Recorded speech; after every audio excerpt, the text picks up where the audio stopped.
the ultimate goal that these people have in mind is the goal to create a one world government run by the banking industry, run by the bankers, and they're doing it in sections. The European currency, the euro, and the European Constitution is one part of it. Now they're trying to do it in America with the North American Union, right? And they want to create a new currency called the Amero, right? And the whole agenda is to create a one world government where everybody has an RFID chip implanted in them. All money is to be in those chips, right? There'll be no more cash. And this is given me straight from Rockefeller himself. This is what they want to accomplish. And all money will be in your chips. And so instead of having cash, anytime you have money in your chip, they can take out whatever they want to take out whenever they want to.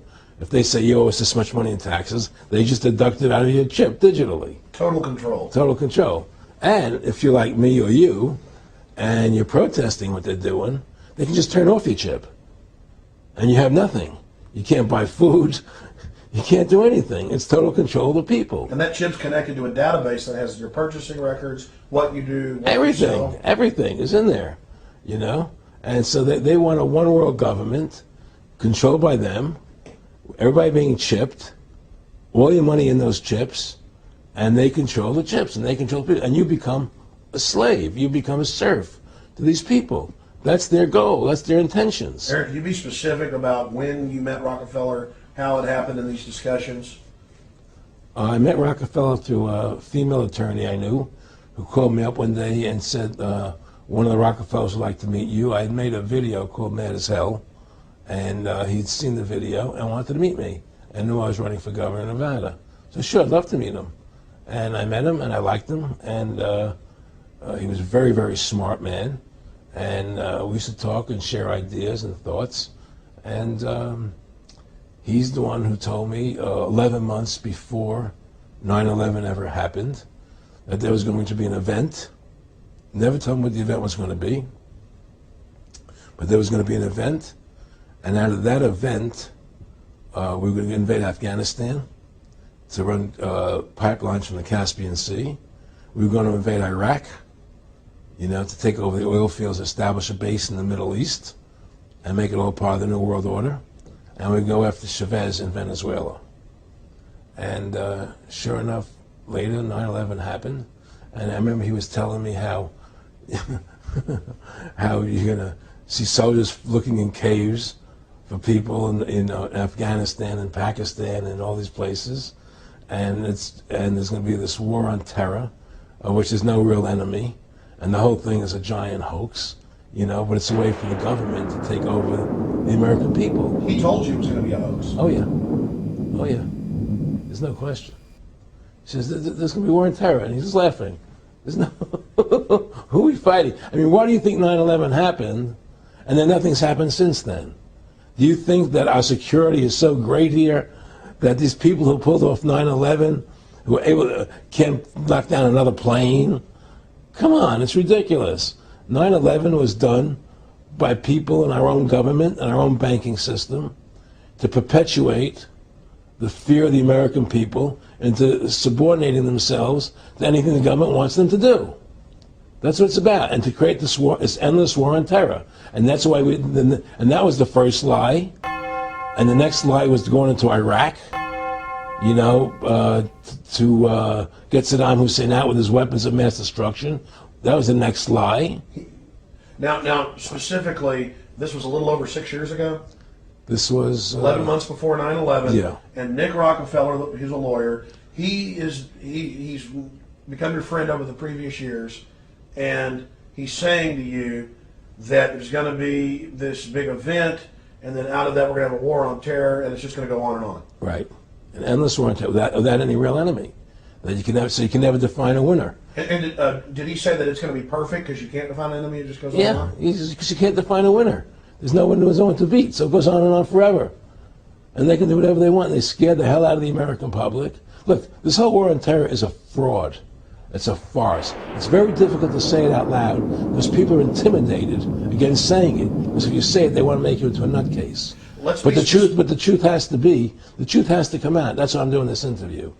The fact of the matter happens to be that the whole war on terror is a fraud. It's a farce. Yeah, there's a war going on in Iraq because we invaded Iraq. And people over there fighting, But the war on terror, it's a joke, And until we discover what really happened on 9/11 and who was responsible for 9/11, because that's where the war on terror emanates from. That's where it comes from. It was 9/11 that allowed this war on terror to begin. And until we get to the bottom root of 9/11, the truth of 9/11, we'll never know about the war on terror.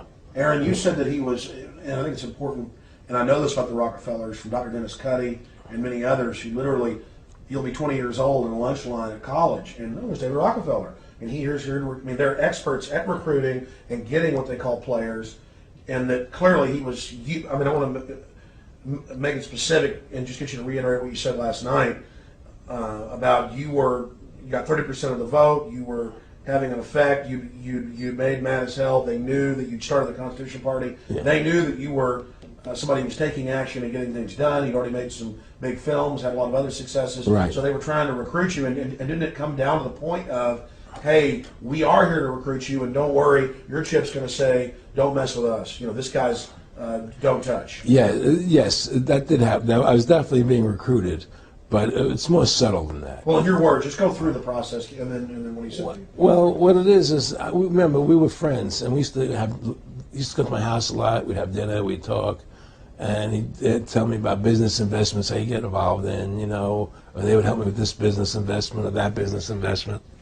And was I interested in joining the Council on Foreign Relations? I would have to get a letter to join them, but was I interested in that?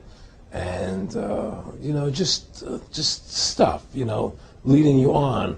And I used to say to him that I never really did that because that wasn't where I was coming from. As much as I like you, Nick, your ways and my ways we're on the opposite side of the fence. I don't believe in enslaving people, And he would come back with, oh, I do? Or? Well, it would be more like, It's better for them. Well, it's more like, how do I put it? It was like, what do you care about them? What do you care about those people? What difference does it make to you? Take care of your own life. Do the best you can for you and your family. What do the rest of the people mean to you? They don't mean anything to you. They're just serfs. They're just people. It was just a lack of caring, and that's just not who I was. It was just sort of like cold, it was just like cold, and I used to say to him, what's the point of all this? You have all the money in the world you need. You have all the power you need. What's the point? What's the end goal? And he said the end goal is to get everybody chipped, to control the whole society. To have the bankers, the elite people, the bankers and some governor controlling the world. And I said, all the people in the Council on Foreign Relations believe this way you do? He said, no. Most of them believe they're doing the right thing. A lot of them believe it's better off being socialistic. We have to convince people that socialism is really capitalism. Because America's becoming a socialist country. It's a communist country today. Well, one of the things they told me was that he was at the house one night, and we were talking, and he started laughing. He said, Aaron, what do you think women's liberation was about? And I said, I had pretty conventional thinking about it at that point. I said, I think it's about women having the right to work, getting equal pay with men, just like they won the right to vote, And he started to laugh. He said, you're an idiot. And I said, why am I an idiot? He said, let me tell you what that was about. We, the Rockefellers, funded that. We funded Women's Lib, And we're the ones who got all over the newspapers and television, the Rockefeller Foundation. He says, and you want to know why? He says, there were two primary reasons.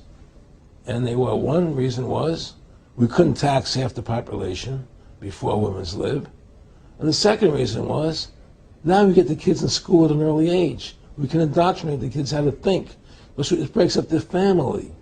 The kids start looking at the state as the family, as the school, as the officials, as their family, not as the parents teaching them. And so those are the two primary reasons for women's lib, which I thought up to that point was a noble thing. You know, when I saw their intentions behind it, where they were coming from when they created it, the thought of it, I saw the evil behind what I thought was a noble adventure.